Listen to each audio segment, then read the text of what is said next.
Capítulo 18. Los días siguientes a la caída de David por el callejón no fueron fáciles. Un velo oscuro y ominoso, denso como la niebla fría, en un prado escocés parecía haberse tejido en la casa. No hablaron mucho entre ellos. Isabel permanecía todo el día en su cuarto. No bajaba a comer ni subía arriba a esperar a que su caballero andante apareciera en su caballo blanco. John tuvo unas pesadillas delirantes. Soñaba que el suelo, que se había vuelto de tierra negra y seca, se abría para tragárselo. Mary, quien pasaba con él la mayor parte del tiempo, le puso paños húmedos e intentó consolarlo, pero estaba empeorando a ojos vista. Y en los escasos periodos de lucidez que ofreció aquellos días ni siquiera se atrevieron a contarle lo de la muerte de David. Roberto, el quinto superviviente, se encontraba en cocina y limpiando. Decía que eso le ayudaba a seguir cuerdo, y le dejaban hacerlo. Aún era capaz de recordar el olor a humo que dominaba la cocina de su abuela. Las paredes elaboradas con delgadas ramas dejaban entrar los suaves rayos del sol mientras el humo del fogón de barro se mezclaba con una suave danza aromatizada con el olor del café y las tortitas recién cocidas. La memoria del caldo de pollo siempre le traía veladas sonrisas. Una tarde, sin embargo, Arturo llevó a Roberto a la azotea para hablar con él privado. «Me preocupa John», dijo. «Lo sé. No lo entiendes». Roberto le miró con curiosidad.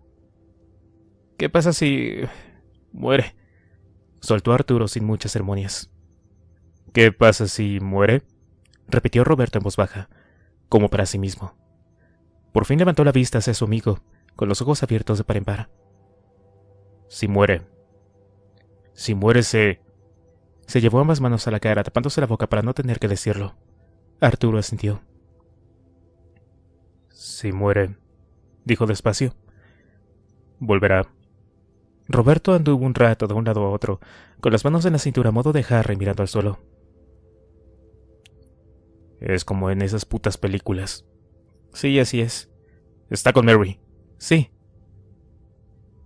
«¿Cuánto tardan en...?» «No lo sé, pero creo que es bastante rápido». «Tenemos que sacarla de allí». «No la vas a convencer, y no creo que hablarle de lo que podría ocurrir en caso de que John muera sea lo que necesita, dadas las circunstancias». Roberto le miró como si no comprendiera.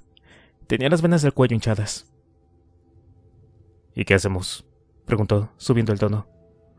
«¿Esperamos a que John muera, se convierta en un zombie de mierda y le arranque a Mary la cabeza sin que nadie se dé cuenta, ¿Y qué pasará cuando Isabel o tú o yo nos lo encontremos a los dos pasillos que nos separan, bloqueando el paso con sus ojos en blanco? Ambos. ¿Les abrimos la puerta para que se vayan? Dime, ¿les damos en la cabeza con una puta lata de Fanta?» Arturo lo tranquilizó poniendo ambas manos en sus hombros. «Solo digo que John no puede estar solo con una única persona en la habitación. Está mucho peor. Está amarillo. Ayer limpié su vagina y sus heces. Son líquidas, fluorescentes y espumosas. Creo que se va, Robert». Roberto pestañeó. «¿Y qué hacemos si se muere?», preguntó de pronto, de nuevo invadido por esta sensación de presión en el pecho que ya conocía también. Arturo carraspeó. Estaba visiblemente incómodo. «Pensé en dejarlo encerrado, pero no sé si esas puertas interiores aguantarán mucho. Hay que darle en la cabeza. Un golpe contundente, ¿entiendes? No conozco ninguna otra forma para que funcione con... Bueno, cuando...». Se calló de pronto. «Pero, amigo», dijo Roberto, con las manos de nuevo en ambas sienes. «¿Qué dices, amigo?» «Escucha, hay que hacerlo. Métete en la cabeza. Piensa en ello mientras estás allí, porque hay que hacerlo». Roberto se daba cuenta. Claro, no había sobrevivido a la agonía indecible de una ciudad que se había ido muriendo poco a poco para no comprender que no había otra salida. Sin embargo, había intentado construir un muro a su alrededor, mantenerse alejado de todo aquel horror en la medida de lo posible, bien con la cocina o con las tareas de limpieza. Cuando fregaba los suelos, usaba abundante lejía. Le gustaba el olor a lejía porque la lejía desinfectaba y mataba a la podredumbre.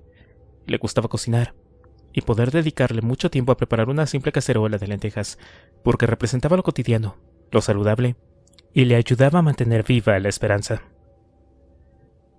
«De acuerdo», dijo por fin. «Voy abajo con Mary. Podemos hacerlo por turnos. ¿Crees que podemos hablar con Isabel de esto? ¿Que nos ayude?» «Por ahora no. Es una romántica, la conoces. La muerte de David la ha destrozado. Asintió, pero no dijo nada más. Desapareció por las escaleras y dejó a Arturo sumido en lúgubres pensamientos. En los siguientes días, John durmió casi todo el tiempo. Aún sudaba y su rostro había adquirido un color cetrino que le daba el aspecto de una máscara de cera. Roberto y Mary tuvieron ocasión de hablar y conocerse, y descubrieron que pasar tiempo juntos les gustaba. Roberto era mexicano, y cuando tenía solo 14 años cogió el pequeño barco de su padre, única herencia que le había quedado, y navegó hacia Japón. Allí tuvo interesantes experiencias y a Mary le gustaba escucharlas todas y algunas de ellas varias veces. Cuando Arturo apareció con un poco de caldo de puchero caliente para tomar el revelo, encontró a Mary riendo, y él le animó mucho. Pasaron unas horas juntos, sentados en el suelo y charlando de trivialidades. Al día siguiente Isabel hizo una tímida excursión fuera de su cuarto. Apareció en el desayuno y todos celebraron su presencia. Estaba pálida y tenía grandes ojeras y los ojos hinchados, pero al menos consiguió responder a las bromas con una sonrisa y comer su magdalena. Tampoco entonces quisieron tocar ningún tema importante y la mayor parte de la conversación giró en torno a establecer teorías sobre cómo preparar café sin agua y sin electricidad. A las 11:15 de la mañana, Isabel se detuvo en mitad del pasillo cuando se dirigía a traer provisiones del supermercado. Le parecía escuchar un soniquete lejano que venía de alguna parte indefinida. Era como una canción, como si alguien entonara una canción. La tonadilla tenía un tono melancólico y triste. ¿De dónde venía? Giró sobre sí mismo para tratar de localizar la fuente del sonido y entonces comprendió que le llegaba a través de la ventana entreabierta. Su corazón dio un vuelco. Un sonido de la calle. Una canción. Se asomó con rapidez y miró en todas direcciones. Al principio solo vio la misma escena que todos los malditos días. Los actores de siempre estaban todos en su sitio, puntuales, repitiendo su errático baile, y de repente lo vio. Era un hombre alto e increíblemente delgado, de largos cabellos de color blancuzco. Estaba debajo de un árbol, a no mucha distancia de la ventana.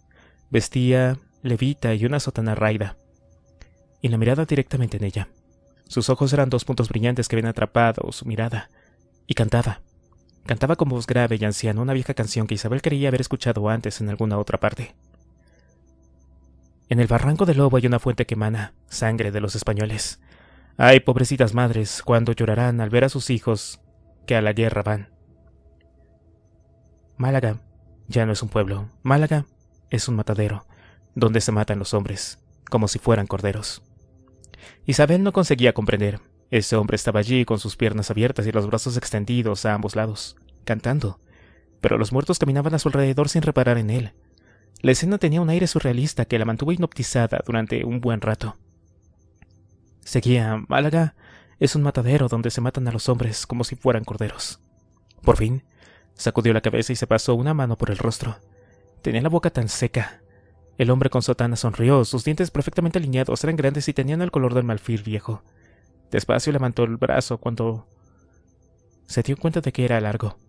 Sujetaba una pequeña cuartilla de papel. Desde esa distancia Isabel no podía leer lo que ponía, pero reconoció la estructura de las letras. Era una de sus cartas, una de las hojas de socorro que habían arrojado desde el tejado. Entonces, ocurrieron otras cosas a la vez. Mary, en una de las habitaciones contiguas, chilló. Fue un grito largo y agudo, tan estremecedor que Isabel no pudo evitar dar un respingo. Su corazón se desbocó sin apartarse de la ventana. Miró por el pasillo en dirección a la habitación. En su mente se dibujaron varias imágenes en rápida sucesión.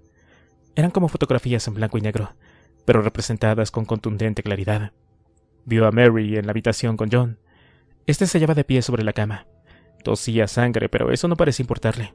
Tenía la mirada fija en Mary, y era una mirada cruel. Isabel corrió llamando a gritos a Arturo y Roberto. El mexicano se le adelantó. Salía del lavabo cuando ella pasaba.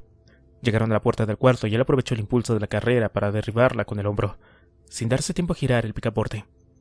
La puerta se abrió con un fuerte estruendo. John estaba acorralado contra una esquina.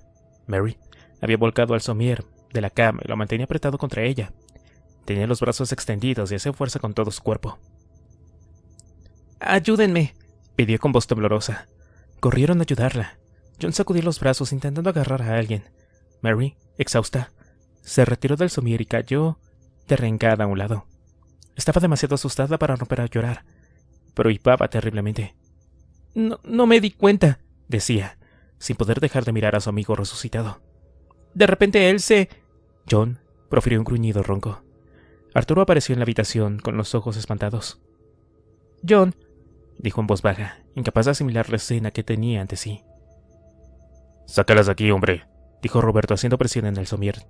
John se debatía cada vez más con furia. Arturo no reaccionó inmediatamente, pero por fin reveló a Isabel con el somier que ella pudo ayudar a su amiga a incorporarse. Una vez hubieron salido, el mexicano se volvió hacia Arturo. Tenía una pregunta que luchaba por salir, pero le costó esfuerzo formular. «¿Con qué lo hacemos?» Arturo le devolvía la mirada. En ella, sin embargo, se podía leer con meridiana claridad que no tenía ni la menor idea. En el pasillo las chicas se abrazaban. No habían conocido mucho a John, pero sabían que su amiga había pasado incontables horas prodigando sus cuidados a aquel irlandés. «Ven, vámonos. Vamos a la cocina», dijo Isabel, intentando llevársela de allí. Caminaron por el pasillo, aún tomadas por los vanos, alejándose de los gruñidos hoscos y estentorios que salían de la habitación. Cuando pasaron al lado de la ventana, Isabel recordó, como si fueran corderos, al hombre con la sotana raída y los dientes grandes.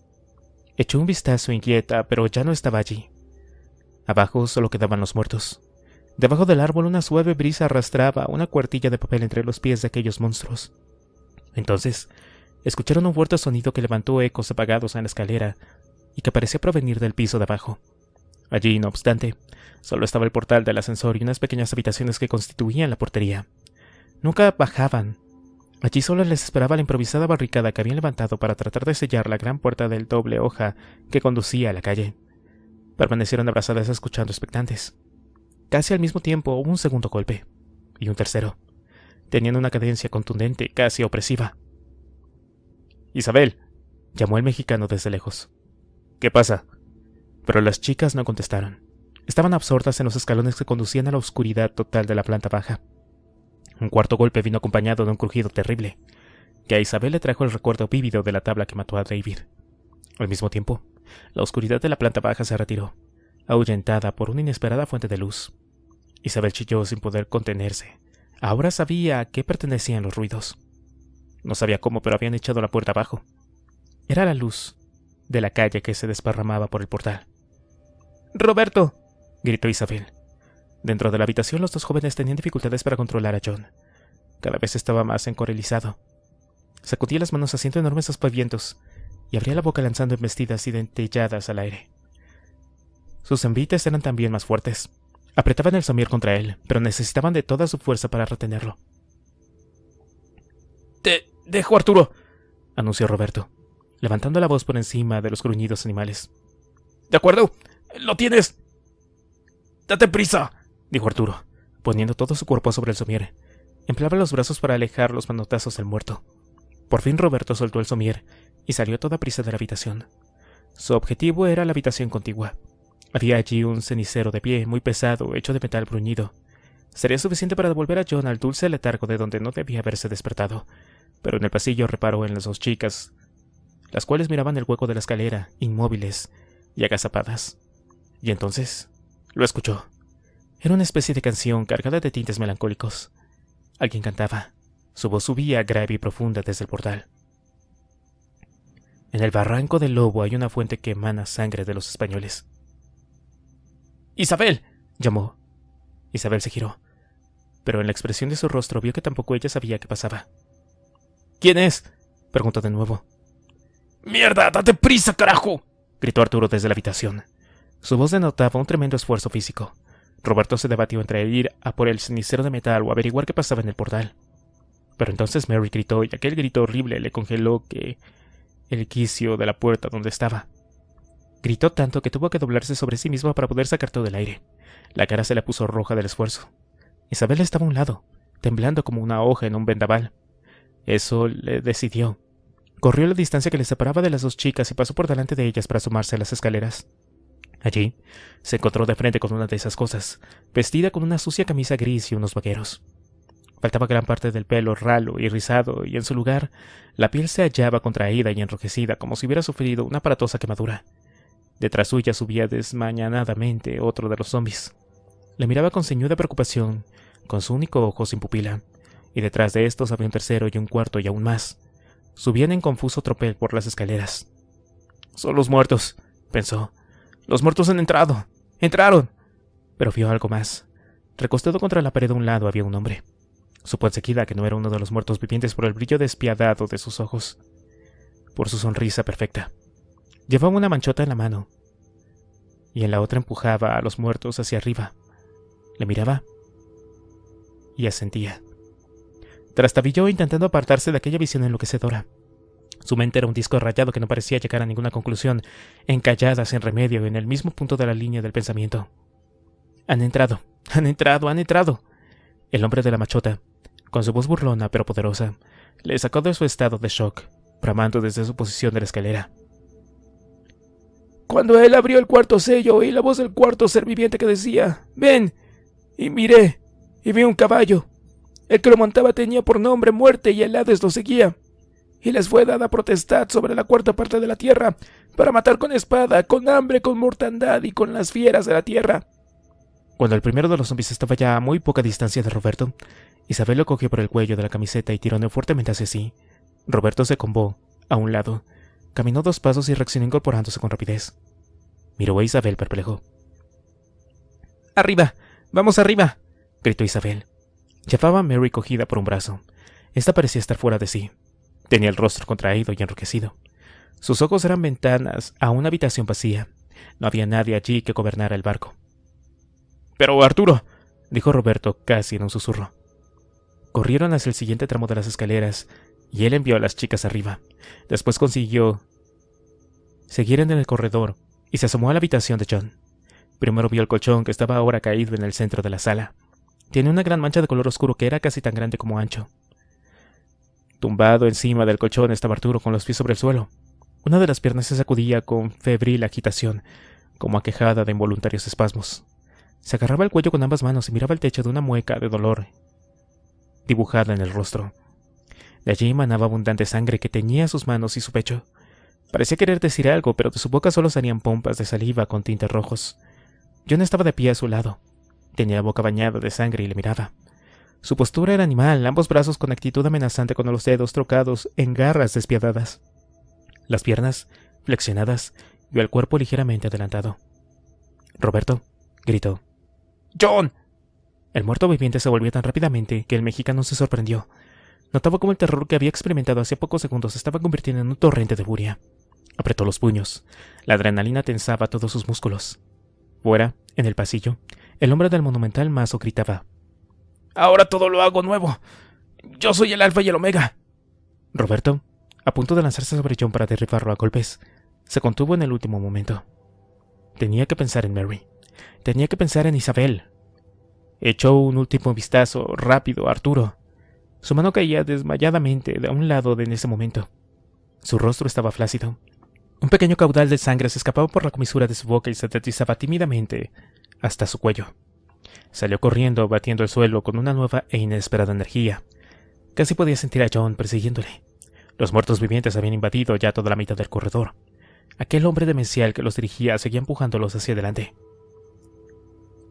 «¡Diablos! Lleva sotana», pensó Roberto, fijándose por primera vez en su ropa. Trepó con rapidez por las escaleras. Los muertos parecían estar reaccionando a sus carreras. Estaban excitándose y ganaban velocidad con cada movimiento. Sus pasos eran más rápidos. Proferían inteligibles gruñidos cada vez con mayor frecuencia y le miraban directamente a él mientras alargaban las manos crispadas. «¡Raza de víboras!», decía el sacerdote. «¿Cómo escaparán al juicio divino?». En ese momento Roberto dio un traspié y cayó sobre los escalones. La rodilla derecha estalló en una explosión de dolor punzante e intenso. Cerró los ojos unos segundos intentando controlar la sensación de quemazón pulsante, y después pudo mirar hacia atrás para ver quién le perseguía. Allí estaba John, alargando una mano para cogerle el pie. El mexicano reaccionó con rapidez, contrajo la pierna sana y le propinó un fuerte golpe. Fue como golpear una almohada. John no acusaba dolor. Le cogió del pie y tiró hacia sí. Buscaba su carne con su boca muerta. Pero Roberto, viéndose preso, sacó fuerza para dirigirle una serie de patadas. La cadencia pasmosa con la que le lanzó la tanda de golpes consiguió librarle de la mano que lo atenazaba justo a tiempo, ya que llegaban los otros. Sus miradas enloquecidas le imprimieron nuevas fuerzas para incorporarse y salir corriendo. «¡Mary!», llamó, corriendo por el rellano y mirando todas las puertas a su alrededor. «¡Arriba, Roberto! llamó Isabel. ¡En la azotea! ¡Estamos jodidos!, dijo Roberto fuera de sí cuando llegó arriba. Isabel cerró la puerta de metal cuando su amigo hubo cruzado. El pestillo quedaba del otro lado, como si no pensaban que un pestillo hubiera resultado de mucha ayuda. Siempre habían pensado que resistirían contra los muertos vivientes sin cerebro, incapaces de resolver problemas simples como un pestillo o una puerta cerrada por unas trancas de hierro, pero se enfrentaban ahora a un dilema nuevo y desconocido. «Es un hombre», dijo Roberto. «Ha echado abajo la puerta del portal con un mazo y ha traído esas cosas hasta nosotros». «¿Cómo vamos a salir de aquí?», preguntó Isabel mirando alrededor. El cielo estaba encapotado, pero el día era luminoso. A su alrededor se extendían los ojos del tejado en toda la ciudad, separados por los insalvables abismos que eran las calles. Roberto miró a Mary. Miraba el suelo con la cabeza inclinada, como quien examina un difícil jeroglífico. Estaba apagada. Se había rendido. El mexicano giró sobre sí mismo. Allí no había nada que pudiera usar, y desde luego, no había ninguna salida a ninguna parte. Estaban atrapados. Estaban jodidos. Realmente jodidos. Capítulo 19.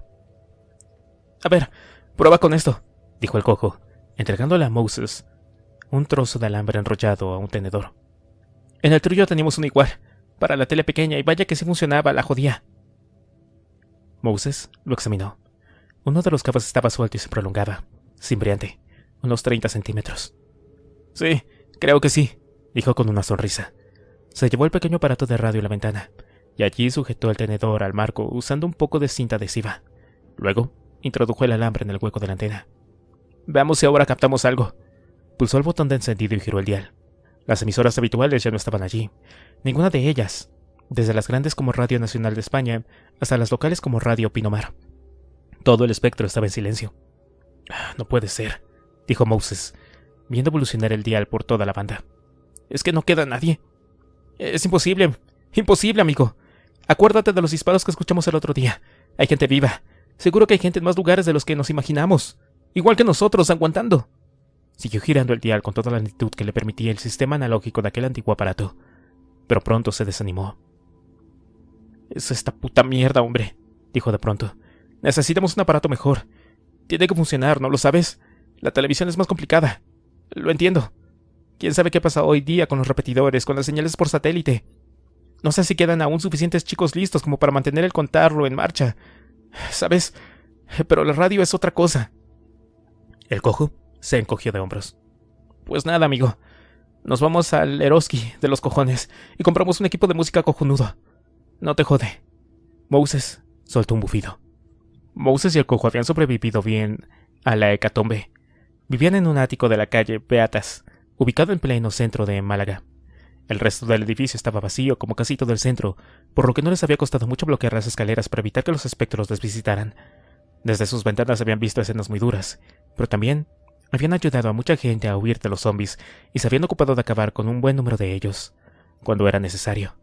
Ya no lo hacían. Siempre llegaban nuevos espectros que ocupaban el puesto de los caídos, y existía otro problema fundamental. El sol descomponía los cadáveres con rapidez y el hedor dulzón le subía hasta la casa impregnándolo todo. Tampoco se encontraba ya nunca con nadie. Estaban solos, y Málaga era el patio de recreo de la muerte. Aunque no se manejaban mal con los zombies, que por regla general eran lentos y torpes. Había otro motivo por el que procuraban evitar las excursiones a la calle siempre que fuera posible. El cojo los llamaba los corredores. No sabían a qué era debido, pero era como si algunos de los muertos despertaran y fueran capaces de desarrollar una velocidad exacerbada y una furia inusitada. Una vez escucharon gritos en la calle y se asomaron al balcón para mirar abajo. Al principio pensaron que eran dos hombres corriendo. Al que iba primero gritaba y sus brazos y piernas se agitaban a cada paso que daba como si fuera a caerse de bruces. El que iba detrás corría de una forma poco natural, con los brazos hacia adelante y ligeramente inclinado, como si fuera un lobo. Entonces, comprendieron lo que pasaba. Moses y el cojo les gritaron, pero consumidos por la impotencia no pudieron hacer gran cosa. Unos 100 metros más allá, el lobo alcanzó a su víctima. Lo cogió por la espalda y lo lanzó contra la pared. Aún estaba estampándose contra ella cuando el lobo ya se había subido encima, hundiendo su cara en el hueco de su cuello. La sangre manaba a borbotones. Una mano temblorosa intentó zafarse de la mortal carga que tenía a la espalda, pero cayó pesadamente sobre el suelo. El lobo perdió el interés rápidamente. Corrió a la acera de enfrente, Golpeó un escaparate con ambos puños y mientras los cristales rotos aún repiqueteaban contra el suelo, ya salían corriendo por la calle hasta perderse entre los edificios. Fue todo tan rápido y bestial que solo pudieron quedarse en el balcón, con las manos tapándose la boca, horrorizados. Se encontraron con otro corredor en otra ocasión, cuando exploraron el edificio vecino. Aquella vez estuvieron a punto de engrosar las filas de los muertos vivientes. Comprobaron que era fuerte, extraordinariamente fuerte. Incluso entre los dos les costó indecibles esfuerzos evitar sus constantes manotazos, patadas y dentelladas. Cuando por fin pudieron liberarse de él, descubrieron que estaban exhaustos. Les dolían los brazos y respiraban entrecortadamente. Moses le preguntó al cojo qué pasaría si en lugar de un corredor tuvieran que enfrentarse dos. El cojo contestó que, con probabilidad, eso sería tan malo como pillarse los huevos con la puerta del auto. Rieron durante un buen rato, claro, pero en los días sucesivos ambos tuvieron sueños inquietos donde aquel episodio se repetía incesantemente. Contaban con cantidades ingentes de raciones de campaña del ejército de tierra, incluyendo paquetes de pan galleta, suficientes para al menos 3 meses. Un amigo les había pedido que se los guardaran un tiempo, según les había contado, para que se olvidaran de ellas y poder venderlas luego en eBay, ya que esos productos suelen cotizarse entre 15 y 40 euros. El cojo opinaba que el ejército de tierra debería haber incluido también pastillas de Almax en cada uno de los malditos envases por los alrededores que provocaran, sin duda, debido al exceso de conservantes. Por lo demás, las raciones contenían una variedad interesante: caballa, merluza, carne de vacuno, albóndigas, ensaladas, judías con chorizo, lentejas, y más de un aditivo muy de agradecer como la leche condensada, pastillas de vitamina C y cremas variadas de frutas. «Podemos llegar hasta el Bazar San Juan, eso seguro», dijo Moses. El cojo le dirigió una rápida mirada. Estaba tomando un poco de mermelada con galletas de las raciones de campaña. «Olvídate de eso, Flanagan», dijo el cojo. «Aunque me gustaría conseguir algo, como un lanzallamas». «Esa es una idea muy peregrina. Si un zombie avanzado hacia ti ya es malo, imagina un bonzo envuelto en llamas. Uno que no cae y no siente dolor alguno».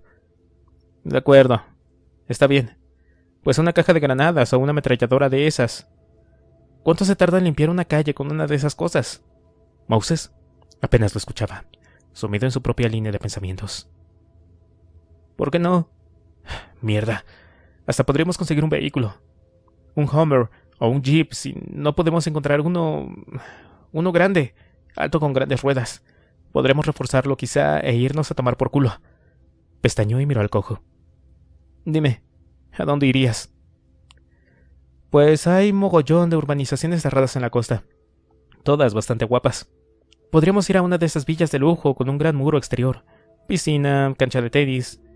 Pensó un instante y añadió: «Y fijo que allí no hay tantos zombies como aquí, en pleno centro». Moses consideró la idea.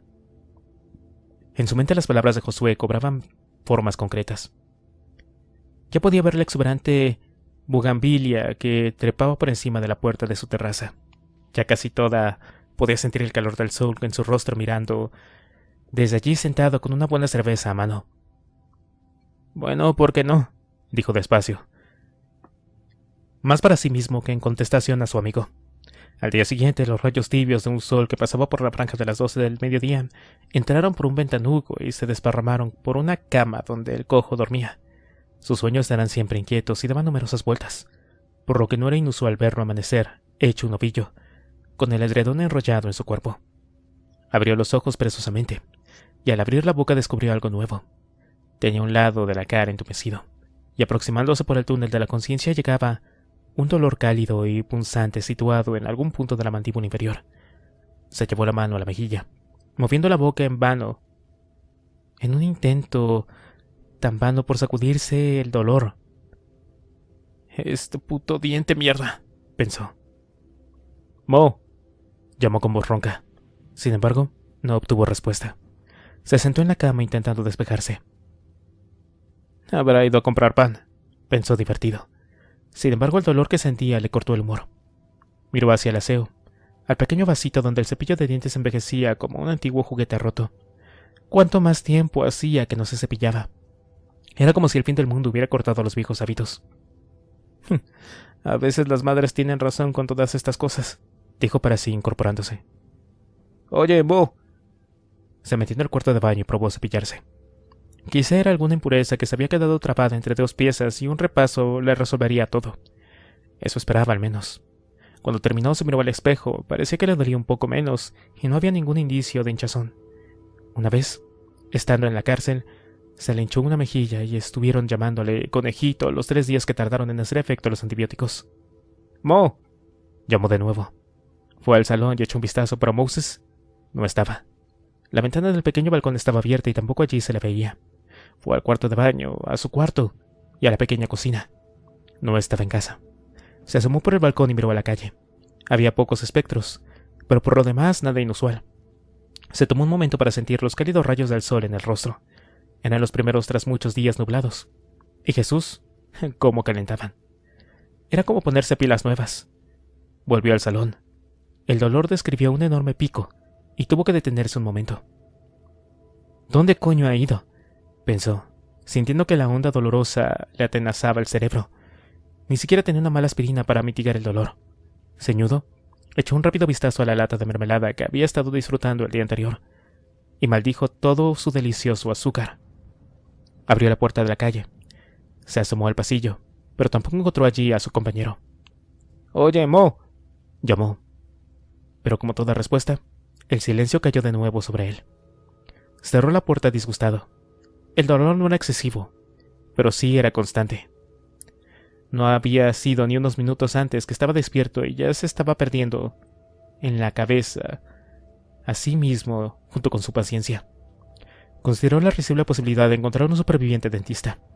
Y luego ponderó la posibilidad de encontrarlo en los próximos 20 minutos y concluyó que necesitaría conseguir medicamentos por sí mismo. Y eso, lo más pronto posible. Volvió otra vez al balcón. Era cierto. Había menos zombies vagabundeando por la calle.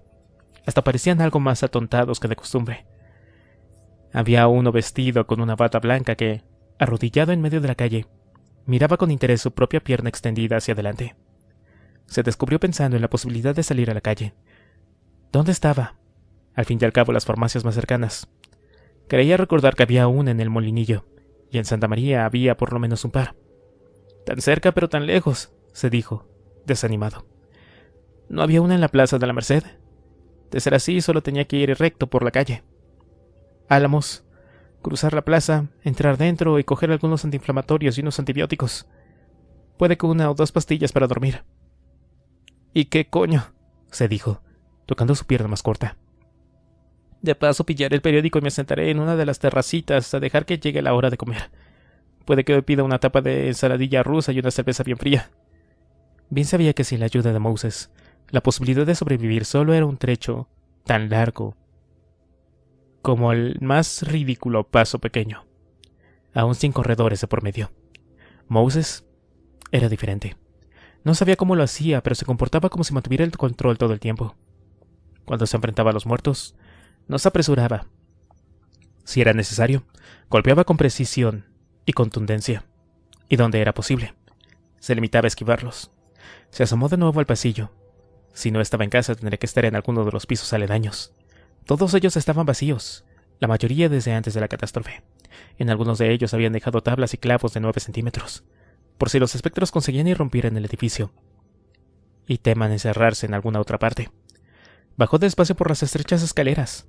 En el segundo piso le llegó el olor dulzón y penetrante de la podredumbre, olor a cloaca rancia, del que sube despacio por la cañería podrida y descuidada. Más adelante tendrían que hacer algo con eso. Llegó al piso más abajo sin novedad.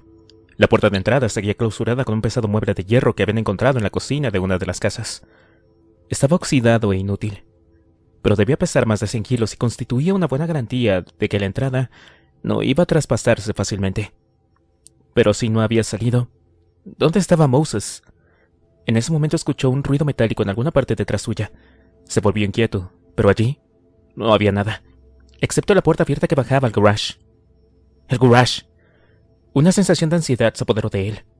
Todavía recordaba con claridad la noche en la que unos extraños sonidos le despertaron a altas horas de la madrugada.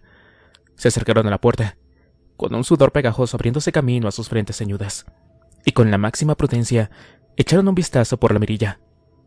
Había 3, tal vez 4 de aquellas cosas arrastrando erráticamente los pies en la oscuridad. Les costó un enorme esfuerzo volver a dejar limpio el espectro de todos los pisos de habitaciones. armados como iban únicamente con una resistente barra de cortina de hierro y un palo terminando en gancho de los ásperos de la chimenea. En al menos un par de ocasiones estuvieron a punto de perder el control y dejarse atrapar por los muertos. Cuando al fin llegaron al piso de abajo, exhaustos y tensos de golpear, empujar y arrastrar durante horas, descubrieron una gran sorpresa, la cual era que la barricada no había sido violentada. Allí estaba el viejo mueble guardián, impasible, cerrando el acceso como todos los días anteriores. ¿Por dónde habían entrado?, se preguntaban los dos envueltos por las tinieblas del amanecer. Entonces, como salida de la nada, una mano descarnada y negra agarró al cojo por el hombro. Pegó un grito, pero se desasió con un fuerte tirón. Moses se giró, sin poder dar crédito a sus ojos. Allí estaba. Era uno de esos espectros. Se había colado de alguna forma en su cuidadoso control. Lo derribaron con desmedida furia, golpeándole con saña incluso una vez que dejó de contraerse en el suelo. ¿De dónde ha salido? No lo sabían. Por fin, lo vieron en una esquina del portal, justo en el hueco entre la pequeña garita del portero y la pared. Medía escasamente 1 metro de ancho. Una puerta que estaba tallada con las mismas filigranas de madera de la pared de forma que nunca la había notado. Abajo, encontraron lo inesperado. Un espacioso garage con plazas grandes para al menos 6 vehículos. La puerta corretera de metal se había desprendido del techo y yacía ajada en el suelo cubierto de polvo. En una esquina había una vieja furgoneta Volkswagen enterrada en el polvo del desuso de años y años, y encontraron gran cantidad de muertos vivientes deambulando entre las sombras del garage. Se enfrentaron a ellos desde la angostura de la puerta de entrada, una pequeña escalera de solo 6 peldaños que les daba ventaja suficiente como para engancharlos con sus barras de hierro. Como solía suceder, al abatir al primer par de atacantes, el resto empezó a inquietarse y a acometer sus ataques con cada vez más violencia. En uno de los envites, la barra con gancho del cojo se quedó trabada en el cráneo de uno de los espectros y la perdió. Se le escapó de las manos sudorosas y cansadas. Ese accidente puso las cosas un poco más complicadas, pero finalmente consiguieron dejar el garage vacío. Reparar la puerta lo suficiente como para asegurar que ninguno de otro espectro iba a sorprenderlos en el futuro. Les llevó un buen rato. Y el resto estaba ya alto en el cielo cuando terminaron. Acordaron que todo aquel espacio extra inesperado no les servía a ningún propósito, y la puerta del portal se clausuró definitivamente. Unas semanas más tarde, había sido olvidada. ¿Moe?, preguntó con cautela. El diente pulsaba en dolorosas ondas con una persistencia enloquecedora. Empezaba a dolerle el oído, y una nube blanca le velaba. «Aquí abajo», dijo Moses, sin levantar mucho la voz. «¿Qué coño estás haciendo?» Moses estaba junto a la furgoneta. Había abierto todas sus puertas, la parte de atrás y el capó, y examinaba el motor con interés. «Bueno, ¿recuerdas de lo que hablamos ayer?» «Pues vagamente, amigo. Hoy no me he levantado con muy buen pie. Todo aquello sobre coger un auto e intentar ir a otra parte». El cojo lo miró. Miró la furgoneta, de un indefinido color desvaído detrás de las primigenias capas de polvo y abandono. Miró sus ruedas desinfladas, y el óxido que había socavado todos sus bajos, y rió, como una hiena enferma y enloquecida. «¿Esto?» Moses le devolvió la mirada. Tenía ese brillo febril en los ojos que también conocía.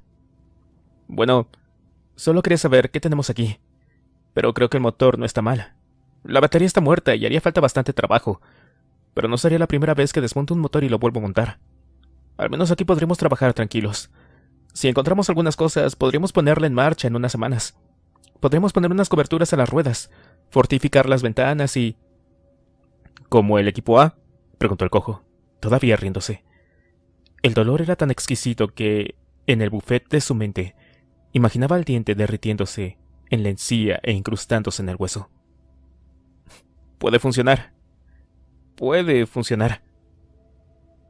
Pues va a tener que esperar. Tengo un problema». «¿Qué pasa?» «El diente. Este de aquí», dijo tocándose la mejilla. «Me duele tanto que preferiría una noche de sexo con un negrata cabrón de 150 kilos. Moses pestañeó. Su amigo tenía los ojos acuosos y enrojecidos, ahora que lo miraba bien. «No me jodas». «Sí, en serio que me va a estallar la maldita cabeza». Moses consideró unos instantes las opciones que tenían. De alguna forma siempre había pensado que una situación así se produciría tarde o temprano. Su mente evocó algunos reportajes que había visto en el National Geographic, encontrada la momia de Nefertiti, Recientes estudios parecen coincidir con la teoría de que la joven reina egipcia murió a la edad de 23 años de una caries. Eso es una putada, amigo. Sí, dímelo a mí. Es como si estuvieran perforándome la encía con unas tijeras de uñas. No me veo sacándote ese diente, pero podríamos ir por unos antibióticos, algo para el dolor, y rezar porque remita. Lo que sea, en serio. Me abro camino a hostias si hace falta. Pero que deje de dolerme, mierda. Moses se incorporó con determinación, como quien toma una decisión importante que no admite disyuntivas, y cerró el capó. De acuerdo, vamos a la farmacia. Hay que moverse rápidamente antes de que te dé una infección, fiebre o ambas cosas. El cojo asintió. La perspectiva de recorrer 1 kilómetro por calles atestadas de muertos vivientes se le antojó prometedora comparada con la idea de sobrevivir enterrado en aquel dolor profundo y tenaz. Capítulo 20. Roberto buscaba una mirada. Frenético. Algún punto a su alrededor que le diera la clave con la solución a su acuciante problema. Isabel, mientras tanto, descargaba su peso contra la puerta de metal en anticipación al momento en el que los zombies llegaran hasta ellos. Tan solo Mary parecía ausente de la situación, concentrada en frotar sus manos hasta el paroxismo nervioso. Roberto, llamó Isabel escuchando la voz de aquel extraño hombre acercándose detrás de la puerta. Lo sé. Roberto. Lo sé, coño, lo sé. Pero allí no había nada que pudiera usar. Corrió entonces hacia la cornisa y echó un vistazo abajo. La fachada se extendía fría y solemne a sus pies. Demasiada altura. Nunca conseguiría sobrevivir a una caída como esa. Corrió a otro de los lados. De nuevo sin suerte. La puerta metálica se estremeció con una contundente sacudida. Isabel lo miraba expectante. Mary se llevó las manos a los oídos y cerró los ojos como queriendo evadirse a algún mundo privado e interior. Roberto corrió hacia el otro extremo. Se detuvo en seco junto al borde de la cornisa y miró. Unos geranios y unas lozanas gitanillas crecían en bulliciosa prosperidad en un balcón situado a unos escasos 2,5 metros. Unas raídas cortinas asomaban perezosas, estremecidas por la ligera brisa de la mañana. El balcón era estrecho, pero suficiente. Sí, para saltar hasta él. Roberto experimentó una cálida sensación de euforia, como si estuviera contemplando las mismísimas puertas del cielo. Corrió de nuevo hacia Isabel, lanzándose sobre la puerta de metal para ofrecer resistencia. Isabel, hay un balcón allí. Tienes que saltar con Mary. ¿Qué? Los golpes en la puerta cada vez eran más contundentes. ¡Ya, hazlo! Isabel tomó a Mary de la mano, y torpemente corrieron hacia la cornisa que indicaba el mexicano. Roberto vio cómo se asomaba y le indicaba algo a Mary, pero ésta la miraba, como se mira un antiguo episodio de reposición que se ha visto ya innumerables veces. Isabel intentó tironear de ella, pero sin resultado alguno. A través de la puerta le llegó la voz apagada, pero enervante de aquel hombre que inexplicablemente caminaba junto a los muertos. Y el primer ángel tocó la trompeta, y hubo granizo y fuego mezclados con sangre, que fueron lanzados sobre la tierra. Isabel, ya, salta. Pero no saltaban. No podía tampoco empujar a Mary, ya que era demasiado peligroso. Había una alta probabilidad de que se precipitaran al abismo. Roberto comprendió que Isabel no iba a dar ese paso, no después de ver cómo David perdía la vida en una circunstancia similar. Y la tercera parte de los árboles se quemó, y toda la hierba fue arrasada. Algo en el tono frenético de aquella cita bíblica le puso en marcha. Se descubrió a sí mismo corriendo hacia las chicas, abandonando la puerta de metal que se abrió de par en par casi inmediatamente. Un tropel de espectros irrumpieron en la terraza. Los primeros caían al suelo y eran pisoteados por los que venían detrás. Roberto llegó hasta sus compañeras, las rodeó con el brazo y se colocó en la cornisa. Escuchen, vamos a saltar al balcón. El que está abajo. Isabel intentó retroceder. Le miraba con ojos presos del pánico. Mary miraba hacia atrás, con el labio temblando de nuevo. Sus ojos se paseaban enloquecidos por entre los recién llegados. ¡Agárrense! ¡Ya! Pero antes de que nadie pudiera reaccionar, Roberto saltó. Intentó mantener la verticalidad mientras apretaba a las 2 chicas contra su cuerpo. La cosa salió bien. Aterrizaron en el suelo de la terraza, pasando por entre los geranios y cayendo de rodillas, derribando 2 viejos maceteros. Roberto se incorporó y miró rápidamente hacia el interior de la casa. No sabía dónde habían aterrizado, ni si estaban realmente a salvo por el momento. Ante él se abría una habitación donde presidía una enorme cama de matrimonio. En las paredes colgaban numerosos retratos de algunas conocidas folclóricas. Los muebles eran oscuros y vetustos. Miró la puerta de la habitación, estaba abierta y a través de ella se veía un largo pasillo. No reconocía nada de todo aquello. Nunca había estado en aquella casa, Bendito fuera el Señor por los pequeños favores. Habían aterrizado en el bloqueo de al lado. «Vamos, tenemos que seguir», dijo Roberto, mirando a las chicas. Mary parecía atravesar algún episodio nervioso, su pecho se agitaba con rapidez y sus ojos bailaban incesantes. Tiraron de ella, cogiéndola de los hombros y la cintura. La casa resultó estar vacía y la ausencia de olor les indicaba muy a las claras que no iban a tener sorpresas desagradables. En poco tiempo habían llegado al portal. Isabel detuvo a Roberto cogiéndolo por el brazo. «Espera, ¿qué vamos a hacer?» «Tenemos que salir afuera». «¿Qué?», dijo Isabel con un inesperado tono agudo. «Escúchame», dijo Roberto tajante. Su mirada tenía una fuerza y una convicción que Isabel no supo reconocer. No la había visto nunca antes. «Ese tipo está en nuestro bloque, ¿de acuerdo? No sé cómo lo ha hecho, quién es o qué es, pero por algún motivo los zombies no van por él. Es cuestión de tiempo que vuelva a arengar a los zombies contra nosotros. Averigua por dónde hemos escapado. Bajará abajo y los hará entrar en este edificio también. No podemos quedarnos». «No». «Escúchame. Son lentos. Sabes que lo son. La mayoría lo son. Podemos alejarnos, irnos a algún otro lado. Si corremos y lo hacemos bien, podemos alejarnos bastante y encontrar algún otro sitio. ¿Te acuerdas cuando decidíamos que podíamos intentar irnos al Teatro Cervantes? No está lejos. Justo enfrente hay una comisaría de policía. Quizá incluso haya alguien allí». «Estás loco», dijo Isabel con los ojos anegados en lágrimas. Lloraba sobre todo, porque sabía que Roberto tenía razón. Quedarse allí era un suicidio, pero salir a la calle era como tirarse desde un segundo piso. ¿Había alguna posibilidad de salir ileso? «Solo sígueme. Sígueme, Isa. Eso es todo lo que te pido». Roberto cogió a Mary de la mano y apretó fuerte. Ella le miró pestañeando. La estudió por un momento, intentando sopesar un poco en los segundos si ella soportaría un viaje como el que estaban a punto de emprender. Esperaba que funcionara. Tenía que funcionar, dado que no podían hacer ninguna otra cosa. Mirando sus ojos apagados, se dijo a sí mismo que probablemente Mary estaba tan suficientemente retraída en sí misma que no distinguiría entre aquello y un paseo por unos grandes almacenes. Tiró de su mano hacia la puerta sin apartar la vista de sus ojos. Ella le siguió, dócil. Isabel venía detrás, tapándose la boca con ambas manos. Llegaron a la puerta y Roberto la abrió con cuidado infinito. Al otro lado, los muertos vivientes vagaban sin rumbo, unos hacia otros hacia el lado opuesto, sin orden ni concierto. Se volvió hacia las chicas, dedicándoles una última mirada. Tomó la mano de Mary con fuerza, aspiró hondo y salió al exterior. No quiso perder ni un segundo en echar un vistazo o tratar de calcular una ruta entre los zombies. Simplemente echó a correr hacia la derecha rumbo a la zona del Teatro Cervantes. La sensación de euforia fue instantánea, un calor intenso en la zona del pecho y las sienes. Casi podía sentir el corazón bombeando como loco a plena potencia. A medio camino se dio cuenta de que la calle estaba cortada. Había una barrera de autos formando una hilera, la mayoría de policía. Un par de vehículos se encontraba boca abajo y arracimados sobre los otros autos, aparentemente colisionados. Sus carrocerías se entremezclaban en un amasijo informe de metal. En el lado más alejado, la fachada de uno de los edificios había desprendido después de un aparatoso incendio, a juzgar por las paredes negras y calcinadas. Los cascotes y vigas habían caído sobre las barreras del auto, formando una barrera infranqueable. «¡Mierda!», soltó confuso. A su alrededor los muertos comenzaban a reaccionar. «Por ahí», chilló Isabel. Corrieron por el extremo más occidental de la Plaza de la Merced, entre los autos abandonados. Mary trotaba detrás, asida de la mano. La expresión de su rostro era ilegible. Por todas partes los muertos estaban reaccionando y aumentaban su ritmo, acelerando sus pasos para encaminarse hacia ellos. Uno de los zombies, ataviado con una camiseta ajada donde aún se leía mortalmente sexy, se abalanzó hacia ellos con inesperada rapidez. Casi los atrapa. Roberto pudo golpear su brazo extendido en el último momento.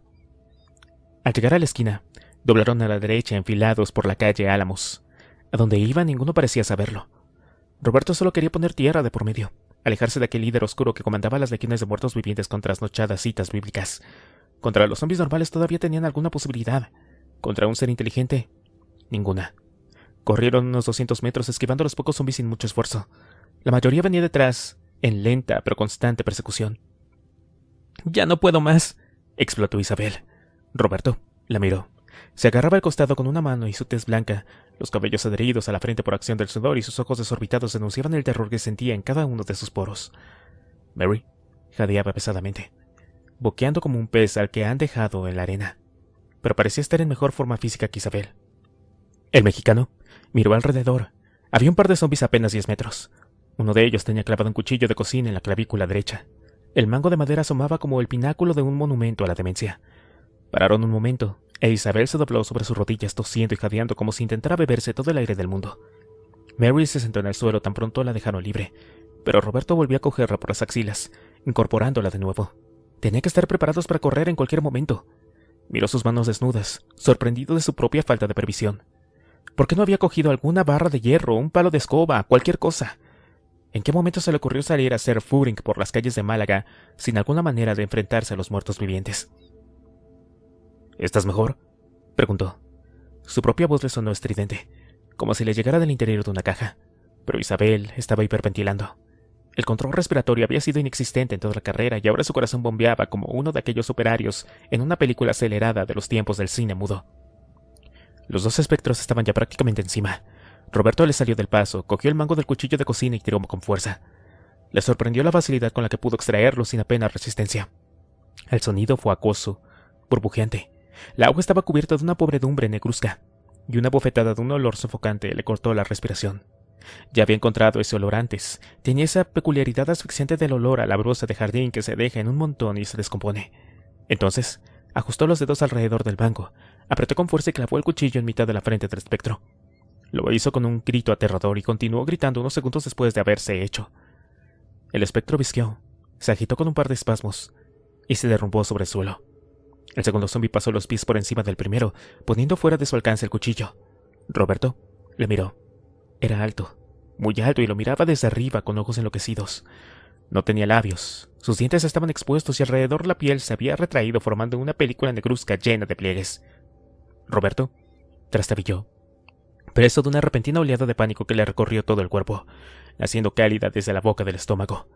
Como la adrenalina aún sacaba punta en sus centros nerviosos, sintió una pronunciada sensación de mareo. A lo lejos, una taberna de espectros venía avanzando desde la entrada de la calle. Sus gruñidos animales le llegaban como una promesa de muerte. Como un horrendo muñeco mecánico, el zombi lanzó sus manos hacia su cuello. Fue tan rápido que ya notaba la presión horrible de sus dedos crispados, antes incluso de que pudiera intentar desasirse. Se encontró a sí mismo inmovilizado, sintiendo que el aire ya no pasaba a sus pulmones, asomándose a aquellos ojos sin vida e iracundos que le miraban con un odio tan descarnado que se le antojaban hipnóticos. Sin ser del todo consciente de ello, Roberto intentaba zafarse de las mortales tenazas, pero era inútil. Su adversario tenía brazos de hierro y la determinación de una locomotora a plena potencia. Sintió que se iba. Escuchaba gritos de mujer, pero cada vez eran más lejanos. Una bruma blanca enturbió su visión, suavizando los rasgos de su atacante. Veía su silueta, pero era gris, confusa, y detrás de esta no había ya nada, absolutamente nada. Capítulo 21. Moses y el cojo avanzaban a buen paso. Habían encontrado la calle inusualmente vacía y avanzar por entre los edificios ya no era un camino tortuoso, lleno de situaciones peligrosas. La mayor parte del tiempo podían simplemente deslizarse entre las figuras erráticas sin recurrir a enfrentamientos, lo que era muy preferible. Hacía ya tiempo que habían aprendido a las refriegas, y éstas tenían una reacción lenta pero progresiva en todos los espectros de la vista. Se excitaban y los atraían como un imán. En muy poco tiempo, habían llegado a la calle Álamos, que se extendía 400 metros hacia el este, donde se abría la plaza de la Merced. Al mirar en esa dirección se detuvieron en seco. Desde allí llegaba de la Merced una horda de muertos, vivientes como no lo habían visto en mucho tiempo. Un tumulto ingente de brazos y bocas hediondas que se movían al unísono, como una ola de pesadilla. «Jesús bendito», musitó Moses, sin poder apartar la vista. «¡Vámonos! ¡Vámonos, Moe!», dijo el cojo, repentinamente ronco, dando pasos cortos hacia atrás. Moses agarró al cojo por el brazo. Señalaba con su brazo velludo. El cojo los vio también. A poca distancia un hombre clavaba un cuchillo en el rostro de uno de los espectros. El zombi se sacudió brevemente y cayó desplomado al suelo, convertido en un fardo inútil. Un segundo espectro se apresuró a pasar por encima del cuerpo caído y se enfrentó al hombre, altivo y con los hombros henchidos, embravecido como un depredador a punto de saltar sobre su presa. Detrás de ellos pudo ver dos chicas jóvenes. Antes de que pudieran reaccionar, el espectro lanzó sus manos hacia el cuello del joven. El chico se combó hacia atrás. Movía las manos con grandes aspavientos, saliendo de su estupor, Moses corrió hacia ellos con su barra en ristre. El cojo sintió una profunda sensación de peligro minándole el ánimo, pero trotó detrás de su amigo, acarreando su corta pierna. Por fin, aprovechando el ímpetu de la carrera, arremetió contra el atacante y lo derribó al suelo. El joven cayó hacia atrás y permaneció en el suelo describiendo un arco sobre su espalda, boqueando como un pez que, arrebatado al mar, yace en la arena sin aire. Moses se levantó rápidamente. El espectro estaba despertando, esto lo veía en sus pupilas de un color blanco y iridiscente. Era el umbral de los muertos. Parecían atravesar antes de convertirse en corredores, y eso no era algo que Moses quisiera ver. Parecía a punto de saltar, llenado por un resorte.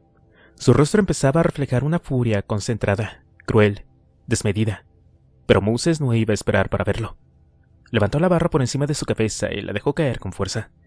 La barra golpeó el cráneo del cadáver con un ominoso ruido sordo, como el que se produce en un cántaro de barro desquebrajándose.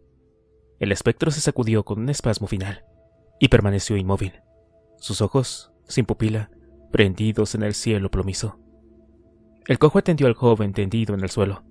Tenía horribles laceraciones en el cuello y respiraba con dificultad, pero sobreviviría. —¿Estás bien? —gritó Moses a las dos chicas jóvenes que estaban detrás. —Sí —dijo una de ellas. Les miraba con incredulidad, una sensación que Moses comprendía muy bien. Solo Dios sabía cuánto tiempo hacía que no veían otros seres humanos. —Gracias. —¿De dónde vienen? —¿De dónde coño vienen? —preguntó Moses. —Yo... —Tenemos que movernos, Mo —interrumpió el cojo, sin apartar la mirada de las masas de espectros que avanzaban hacia ellos por la calle. —Sí, de acuerdo. ¿Cómo está ese tipo? —Creo que bien. —Vamos, arriba —dijo ayudando al joven a incorporarse. Les miraba con una extraña mueca en el rostro entre gratitud y miedo. —¿Pueden seguirnos? —preguntó Moses. —¿Pueden correr? —Sí, claro —dijo Isabel, cogiendo a Mary firmemente de la mano. Roberto asintió con la cabeza, aún jadeando. —Vámonos entonces —dijo el cojo. Si ven dónde nos escondemos, nada les parará. Son demasiados. —¿Ella está bien? —preguntó Moses, señalando a Mary. La chica le parecía un poco retrasada. Miraba como divertida fascinación un viejo cable de alumbrado público que cruzaba la calle. —Sí, está un poco... Es que John y David... Moses comprendió al instante y detuvo su discurso justo cuando comenzaba a balbucear. Empezaron a correr por la calle, tomando el mismo camino de vuelta que había recorrido momentos antes. Moses iba en último lugar. Preocupado por la retaguardia, sabía que de las grandes masas salían los corredores, y sabía también que difícilmente podrían protegerse todos ante algo si armados únicamente con una barra de hierro se encontraban como en ese momento. Se explicaba también por qué había visto tan pocos espectros antes. Por algún motivo se habían ido todos a la Plaza de la Merced. —Por aquí —decía el cojo de tanto en cuando. En ocasiones tenía que derribar a algún zombi para asegurar el paso del grupo, mediante el simple procedimiento de imprimirle un buen empellón. La mayoría eran suficientemente torpes como para permitirles desaparecer de la escena antes de que pudieran incorporarse de nuevo. Por fin llegaron al portal, y entraron todos, jadeando y resoplando, pero profundamente aliviados de haber podido escapar. —Gracias. Gracias, en serio —decía Roberto con lágrimas en los ojos, y el labio inferior aquejado de un acusado temblor. Moses lo abrazó. Unas horas más tarde el grupo se encontraba apoltronado en los pequeños sofás que Moses y el cojo tenían dispuestos en su piso. Mary daba pequeños sorbos a un vaso de agua que cogía entre las manos como si fuera un cuenco de sopa caliente, e Isabel y Roberto intentaban explicar todas las peripecias vividas últimamente. El cojo aún sufría un dolor de muelas, pero a indicación de Roberto había conseguido aliviar considerablemente el dolor utilizando un diente de ajo que aún sobrevivía en la cocina. —Bien, cuéntamelo de ese tipo otra vez —pidió Moses. Isabel suspiró, pero no parecía molestarle. Cada vez que le contaba añadía nuevos detalles y Moses se dio cuenta de que con cada revisión de la historia parecía encontrarse un poco mejor. Cada vez era más fácil para ella ubicarse en un plano exterior de los acontecimientos y relatarlos como si fuera un cuento viejo, ya superado. Hacía solo unas horas que la había conocido, pero Isabel le había gustado desde el primer momento, hermosa y con una mirada directa y sincera. —En serio que es increíble —dijo el cojo—. Nunca había oído nada parecido. —¿Cómo coño habrá hecho eso? —preguntó Moses. ¿Se dan cuenta? Dijo el cojo. De lo que... Quiero decir, si pudiéramos conseguir lo mismo que él, ser capaces de deambular por entre esos zombies, eso sería... Eso sería definitivo. Un cura, decía Moses, más para sí mismo que para los demás. Había algo en sus ojos que... dijo Roberto con la mirada perdida en algún punto indeterminado. No sé, estaban enloquecidos. Toda su cara, su rostro... enloquecido.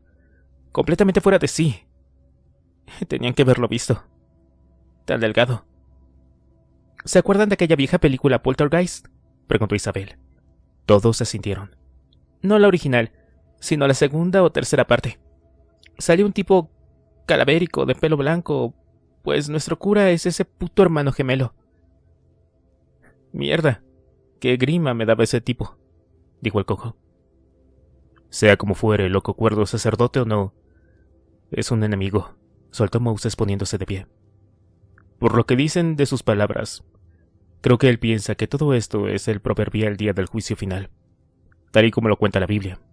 Ya saben, donde todas las almas, los vivos y los difuntos, son invocados ante él y sometidos a un juicio que, etcétera, etcétera.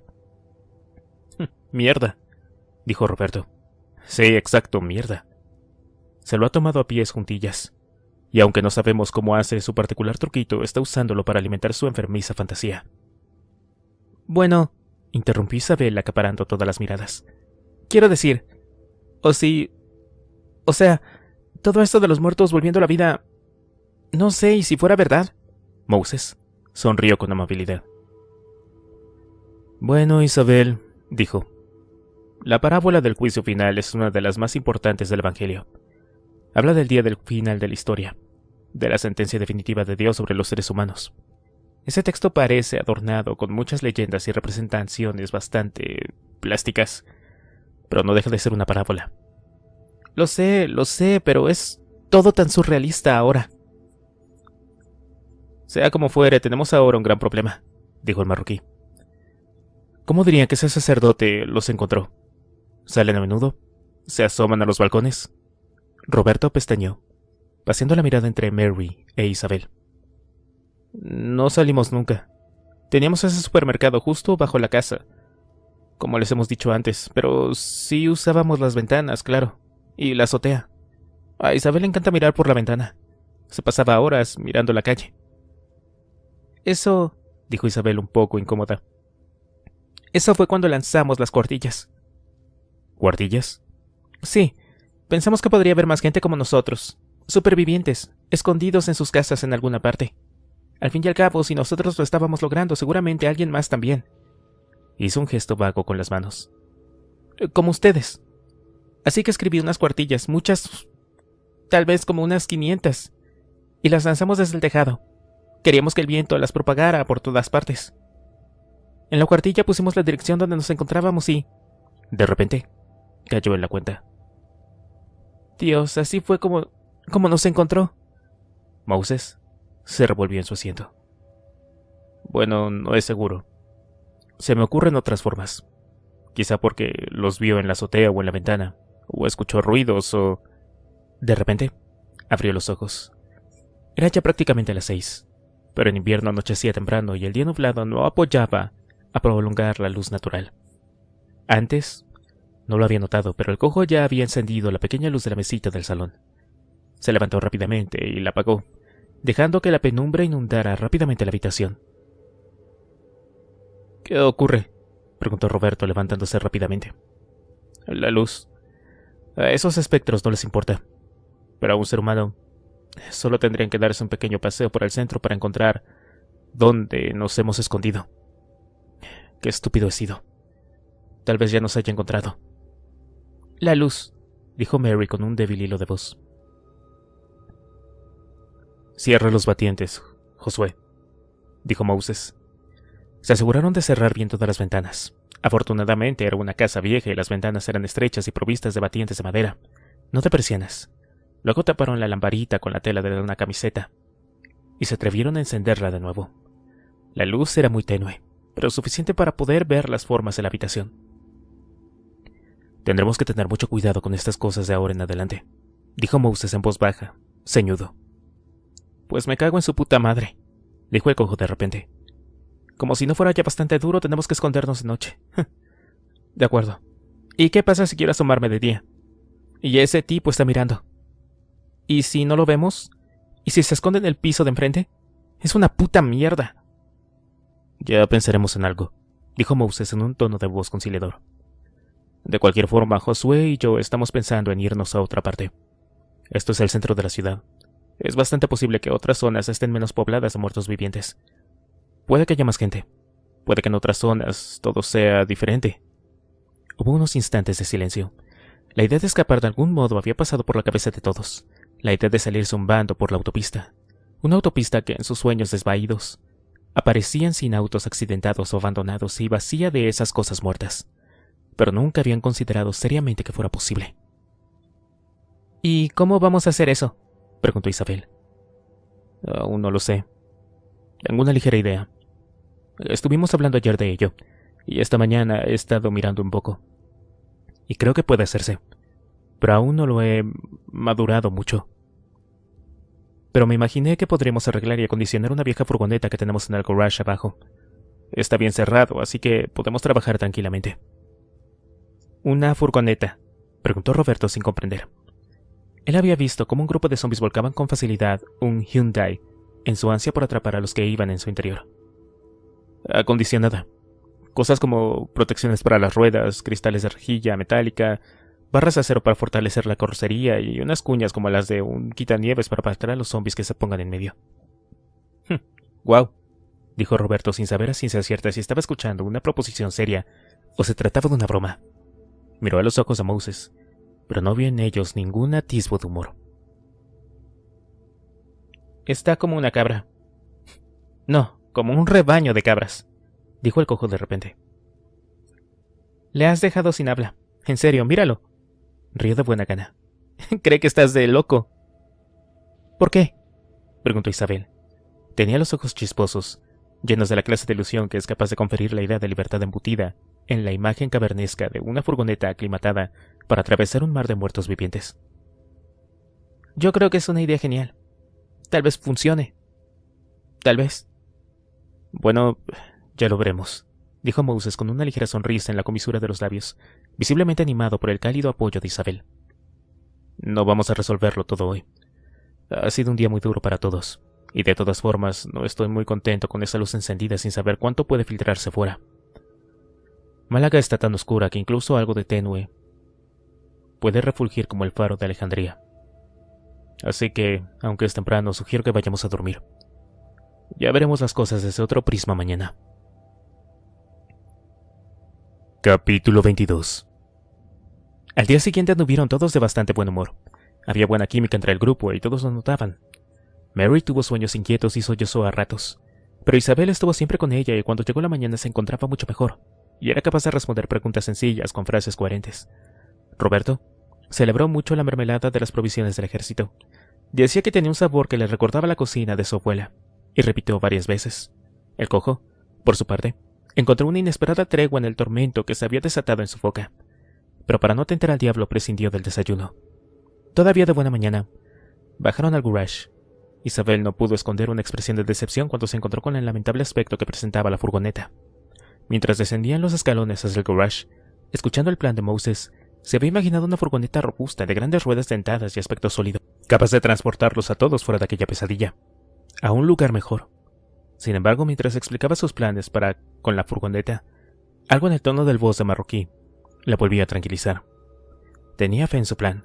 Sabía que era plausible y notaba que iba a poner todos los medios a su alcance para conseguir hacerlo realidad. También Roberto se dejó llevar por el entusiasmo de Moses.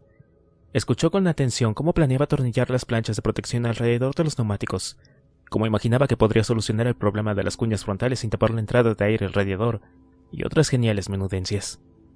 Su vívida expresión contagiaba, carcajada de promesas de mañana.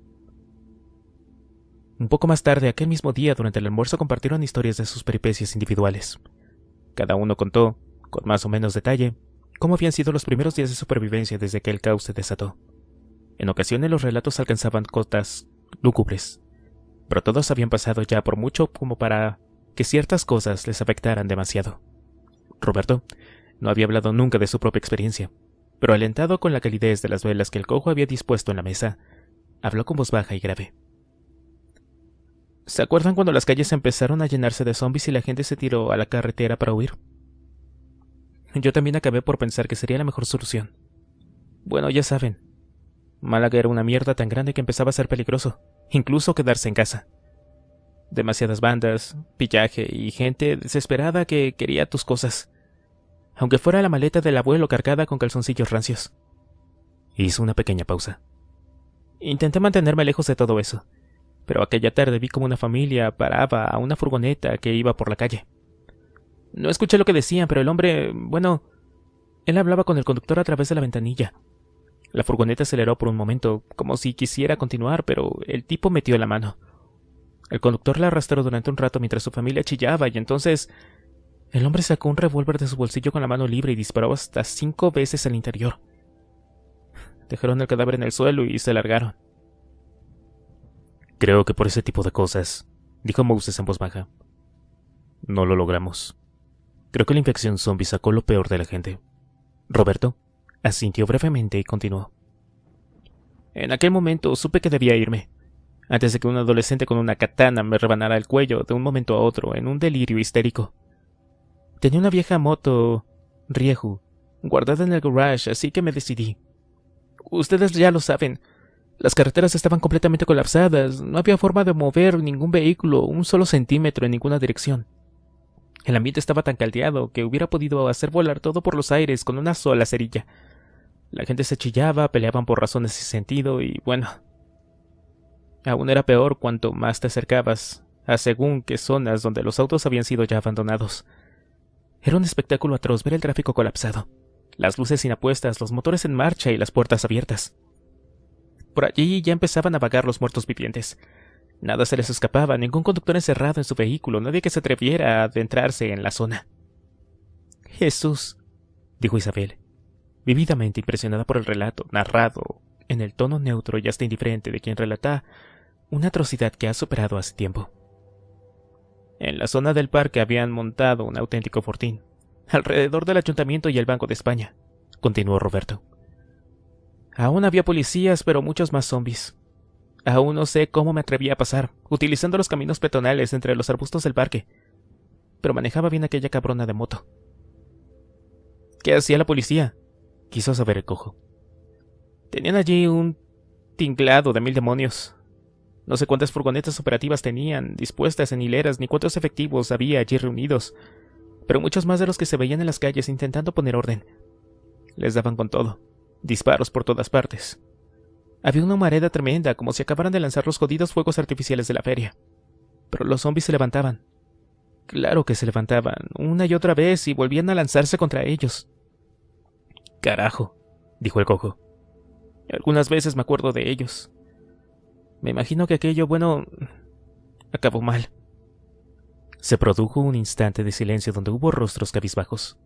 Roberto bebió un poco de agua y continuó su relato. Eventualmente conseguí llegar a la salida de Málaga. Había autos tan grandes y pequeños, autobuses, camiones, una hormigonera, prácticamente cualquier cosa que pudiera llevar a alguien se había puesto en marcha. Me fijé en algo. El atasco era en las 2 direcciones, gente que escapaba hacia algún lugar y gente que venía de esos lugares e intentaba entrar en Málaga, como si la salvación estuviera allí. Rió entre dientes. Era como un escenario de película. Una hilera interminable de luces en auto emanando un pequeño vaho debido al calor de los motores.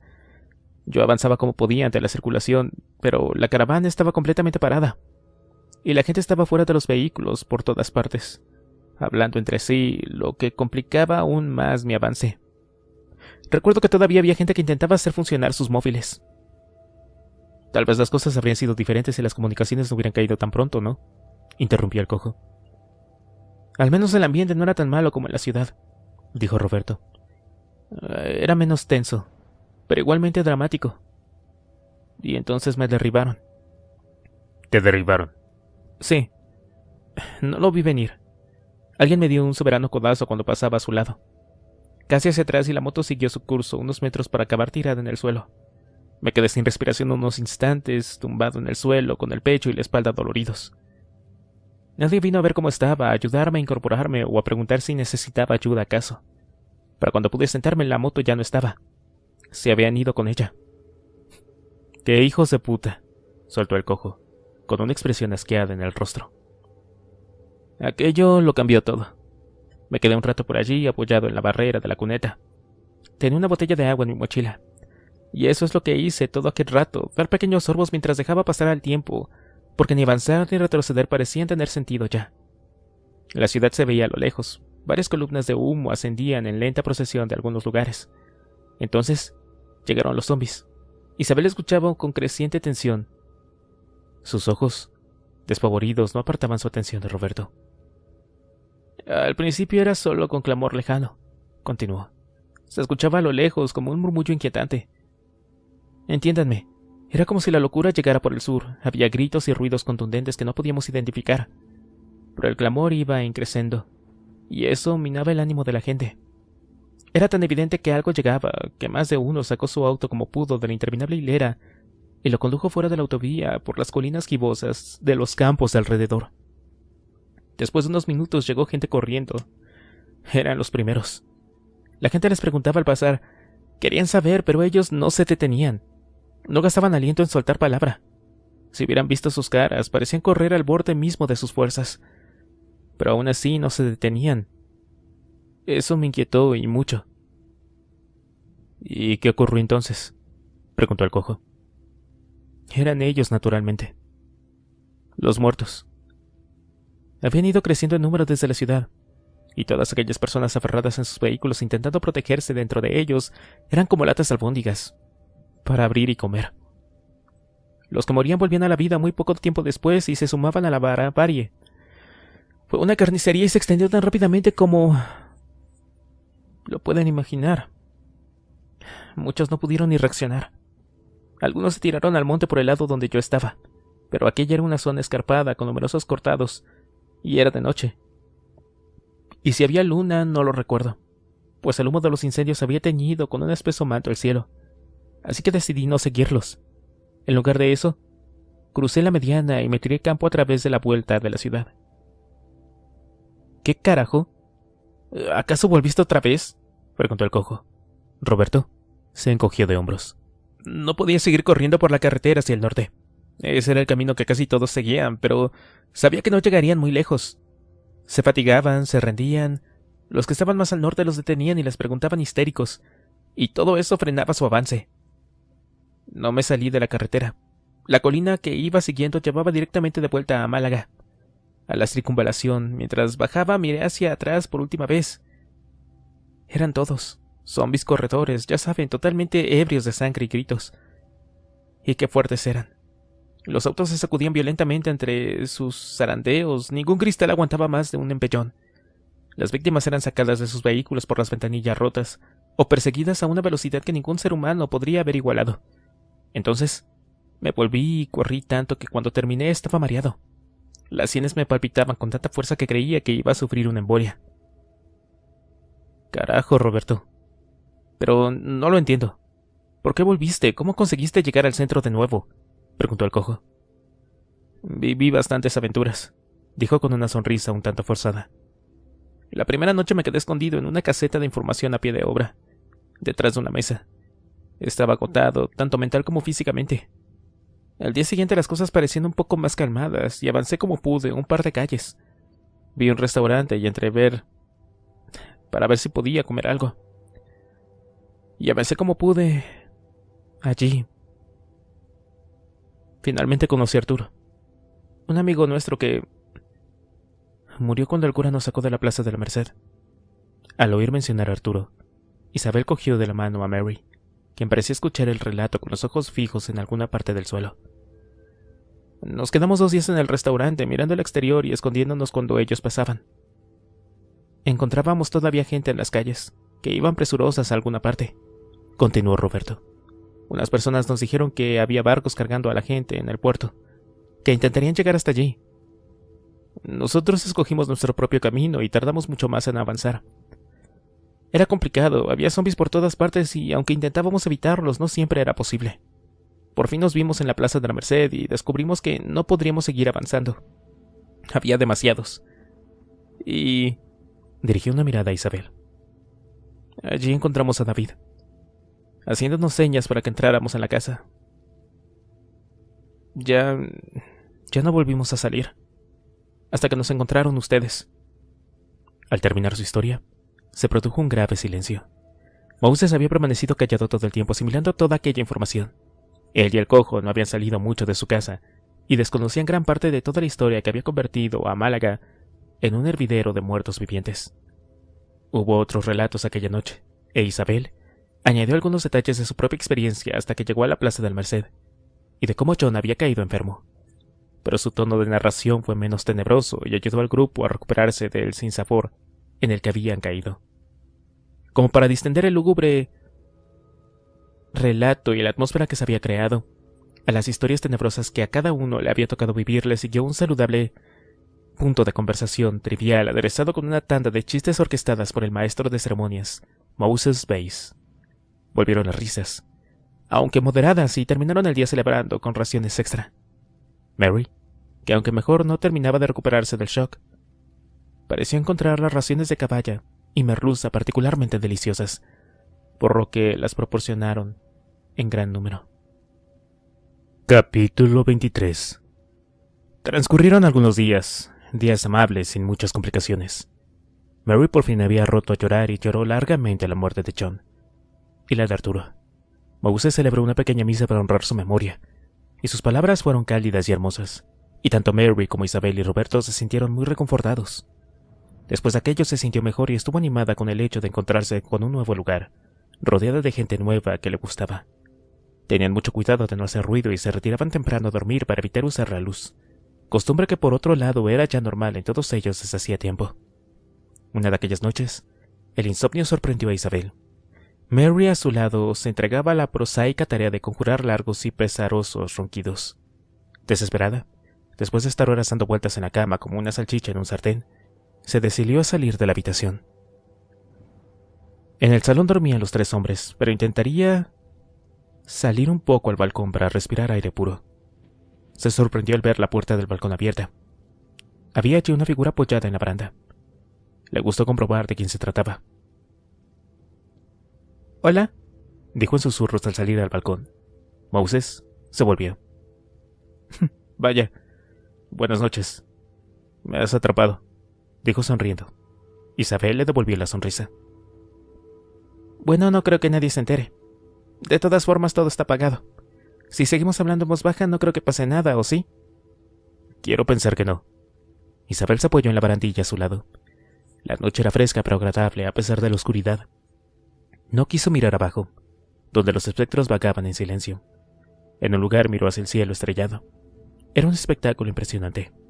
Gracias a la ausencia de contaminación lumínica, casi se podía ver la nebulosa, esa sustancia mágica que parecía entretejer las estrellas. «Es precioso». «Sí que lo es». «¿No duermes?», le preguntó al fin. «No suelo dormir mucho. Es una especie de maldición familiar». «Vaya», dijo Isabel tímidamente. «Yo solía encender el ordenador y mirar cosas por internet cuando no podía dormir. El brillo de la pantalla era buenísimo para quemarse los ojos». Moses rió. «Sí, internet. Obra cumbre de la intercomunicación humana. Ojalá funcionara ahora. Sería de lo más útil para saber qué está pasando». «Desde luego. Pero tú crees que hay más gente, ¿no?» «Que no te quepa la menor duda. Creo que la situación nos pilló desprevenidos a todos. Nada estaba preparado para algo así. Piensa en el factor psicológico. Nadie pudo combatir al familiar que había sido infectado y te miraba con ojos vidriosos y la boca entreabierta. Ni siquiera la policía supo entender qué pasaba hasta que fue demasiado tarde. Era, no sé, demasiado fanatismo y fantástico como para poder interpretarlo». «Sí, eso es cierto», admitió Isabel. «Pero, ¿sabes qué? Creo que por todo el mundo hay supervivientes como nosotros, gente que lucha y hace planes para buscar a otros supervivientes. Como tus cuartillas, Isabel», dijo sonriendo y mirándola a los ojos. «Creo firmemente que nos recuperaremos. Reconquistaremos todo lo que hemos perdido, volveremos a controlar la situación y aprenderemos a vivir con el problema». Lo haremos, y quizá entonces los que hayamos quedado apreciaremos más el regalo de la vida. Será una nueva etapa para el ser humano. Isabel se quedó pensativa unos instantes. Me gustaría compartir tu entusiasmo, pero... no sé. Quiero decir, no funcionan los móviles, no hay internet, no hay electricidad, la televisión, todas esas cosas pueden fallar. Y fallaron muchas veces en el pasado. Pero siempre había planes alternativos y solían ponerse de nuevo en funcionamiento en caso de crisis con la mayor rapidez posible. Era prioritario. Pero hace ya meses que nada de eso funciona. Escúchame, Isabel. En algún momento, y te lo prometo, alguna de esas cosas volverá a funcionar. Alguien pondrá en marcha de nuevo toda aquella tecnología. Alguien pulsará los botones y subirá las palancas. Ya lo verás. El humano no se va a acabar aquí. Moses sonreía, y algo en sus ojos le infundió una renovada oleada de esperanza. Isabel pensó que tenía sentido, y entonces reparó en un pequeño aparato de radio que esperaba en la pequeña repisa junto a la puerta del balcón. ¿Cómo esto? ¿Se capta algo?, preguntó.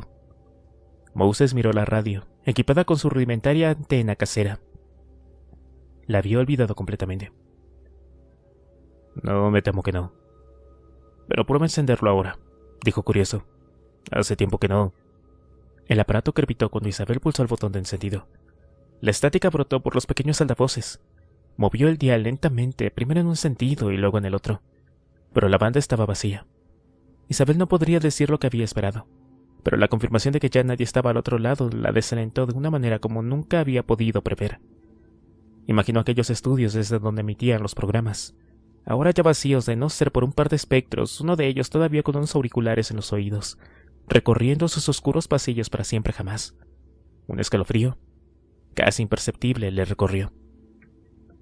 Moses tampoco pudo ocultar su decepción. La expresión en su rostro le delataba. Suspiró y giró la cabeza hacia el cielo. Es como esas estrellas, dijo. Algunas de las luces que vemos tienen millones de años de antigüedad. Su luz se emitió cuando las primeras amebas poblaban la Tierra. Muchas ya no estaban. Cayó de momento. Voy a entrar. Estoy cansado de mirar las estrellas. De mirar cosas muertas. En los días sucesivos comenzaron las tareas de acondicionamiento de la furgoneta. Bastaron unos cuantos viajes a algunas tiendas de alrededor para aprovisionarse de los principales ásperos. Otro día, de materiales se obtuvieron de los vehículos abandonados en la calle, como las ruedas nuevas o el guardabarros reforzado, sacado de un viejo modelo de Nissan que aún tenía la barra metálica en el frontal. Los tres hombres hicieron buenas migas, y a menudo se quedaban charlando en el garage después del trabajo, compartiendo unas latas de cerveza.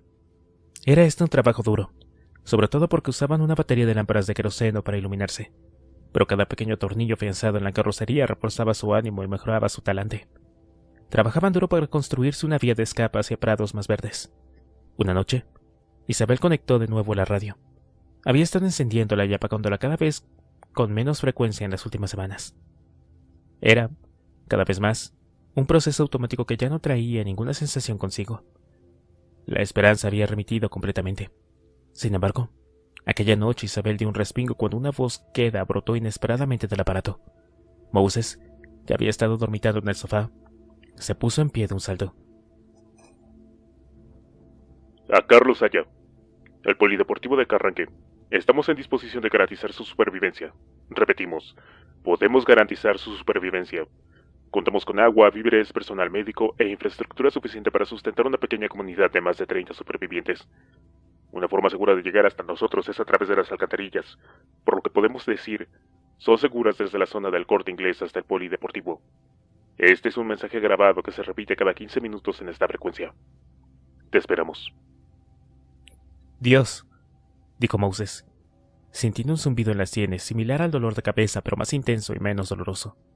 Isabel se tapó la boca con las manos.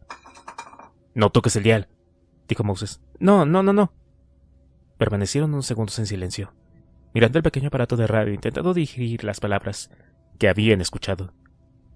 Moses levantaba los brazos como intentando abarcar la magnitud de la noticia que acababa de recibir. Dios mío, dijo despacio. Están justo ahí al lado. ¿Ha dicho una comunidad de 30 personas? Espera que los demás escuchen esto, dijo Moses, corriendo hacia el dormitorio.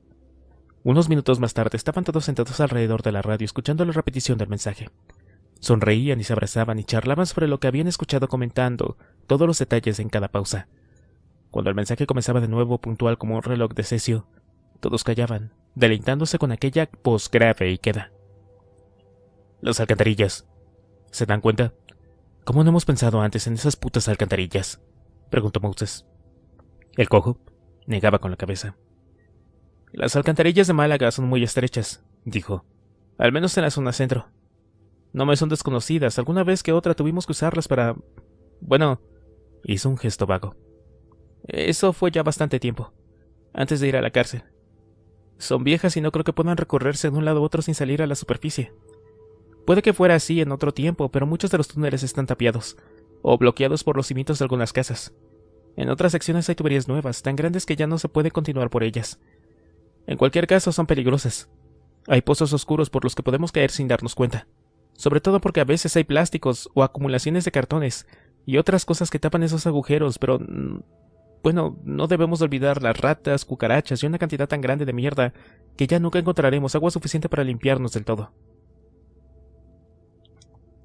En cualquier caso, prefiero la mierda que esos zombies, cortó Roberto mirándole con un deje de perplejidad en el rostro. Quiero decir que no es el único camino. También tenemos la furgoneta. No está lista. Y ya hablamos de eso, no sabemos cómo van a estar las carreteras. Dijimos que la probaríamos primero, solo dos de nosotros, a ver cómo estaba todo. Bueno, calma, pidió Moses. Claro que terminaremos la furgoneta, si es que vamos a usarla. Al fin y al cabo no tenemos excesiva prisa. Aún quedan bastantes provisiones y tenemos las tiendas alrededor para abastecernos de agua y lo que vayamos necesitando. Merece la pena probar lo de las alcantarillas, ¿no?, dijo Isabel mirando al cojo y buscando la reconciliación. Solo probar. Ver cómo está todo.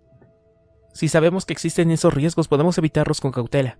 La mayoría de los peligros lo son porque no se sabe de su existencia. En eso tiene razón, dijo Moses sonriendo. Además te tenemos a ti de guía. Es una buena forma de averiguar si se puede o no.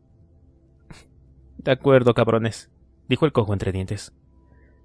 Meteré mi paticorto cuerpo serrano en la mierda, si es que así lo quieren. Todos rieron. Contrariamente a lo que era habitual, siguieron planeando hasta altas horas de la madrugada, demasiado excitados con la posibilidad como para pensar en conciliar el sueño. La perspectiva de encontrarse otra vez inmersos en un grupo de gente de 30 personas confería una dimensión inusitada a la palabra comunidad. Los días que siguieron trajeron una febril actividad. Moses, Roberto y el cojo salían a menudo por los bazares de alrededor para encontrar botellas de agua, un frontal, guantes de goma y cuerda. Se habían vuelto muy duchos en el arte de esquivar y manejar a los espectros, y ponían un cuidado especial en no excitarlos demasiado. Un día, de buena mañana, el cojo se adentró por fin en las alcantarillas. Era aún peor de lo que recordaba. Avanzó con dificultad, y como teso en el laberinto del Minotauro, usaba un cordel como guía para recorrer el camino de vuelta. El túnel era angosto y de techo bajo, y tenía que doblar las rodillas y andar encorvado para avanzar. El hedor era lo peor. Tuvo que taparse la nariz con su camiseta y aún así resultaba tan sofocante como embriagador, y no faltaron las arcadas en su periplo subterráneo. Sin embargo, no encontró ni una sola rata. Constató, en cambio, que sí era posible avanzar mucho más lejos de lo que había pensado, y aunque era difícil decirlo, calculó que prácticamente había llegado hasta el río, que separaba la zona centro del edificio del Corte Inglés. A su vuelta, la noticia fue celebrada con gran alegría por el resto del grupo. Y una cosa, necesitamos máscaras, o filtros de aire, o lo que sea, porque joder, allá abajo apesta como no pueden imaginar. De acuerdo, dijo Roberto visiblemente contento. Podemos ir mañana por más equipo, más frontales, botas y demás, ¿no creen? Mirando a Moses como buscando su aprobación. ¿Cuánto podemos tardar? Creo que podremos irnos en 2 o 3 días. Bueno, tendremos que cargar todas las provisiones que podamos en mochilas, amigo, dijo el cojo. Al fin y al cabo no sabemos lo que vamos a encontrarnos. Eso es justo lo que estaba pensando, dijo Moses. Todos guardaron silencio. Mientras hablaba, Isabel lo estudiaba. Ya para entonces, de forma completamente subliminal, se había creado un consenso no vocalizado según el cual Moses se había erigido como una especie de líder del grupo. Cuando Moses hablaba, le dejaban hacerlo. Su opinión se buscaba, Sus ideas casi nunca se discutían, sencillamente porque eran buenas, y siempre tenían sentido. Sabemos que podemos llegar hasta el río, pero después de eso tendremos que salir a la superficie y cruzar hasta el otro lado. Y después... Carranque aún queda lejos. Hay una calle larga que nos llevaría hasta allí, si no recuerdo mal. Había una entrada, pero... De acuerdo. Imagínense que llegamos hasta allí, probablemente exhaustos y llenos de mierda hasta las rodillas. ¿Y después qué hacemos? ¿Llamamos a la puerta? ¿Cuántos de esos espectros creen que encontraremos? Y si es que hay una... Bueno, ustedes saben, comunidad entera allí dentro, ¿cuántos estarán frenéticos? De esos que son realmente peligrosos me refiero. Se excitan con la presencia humana, con la actividad. Podemos cruzar el río y volver a las alcantarillas. Sí, definitivamente voto por eso, dijo Roberto imitando la voz de Samuel L. Jackson. De acuerdo. Salimos de las alcantarillas, cruzamos el río por el puente y llegamos al otro lado. Allí buscamos otra alcantarilla y recorremos la distancia que nos separa hasta Carranque. Y una vez allí, ya veremos qué pasa. Eso suena como un buen plan, dijo el cojo con una risa socarrona. No podemos ponderar lo impendorable. Quién sabe lo que encontraremos allí, así que movamos nuestros culos y que Dios nos proteja.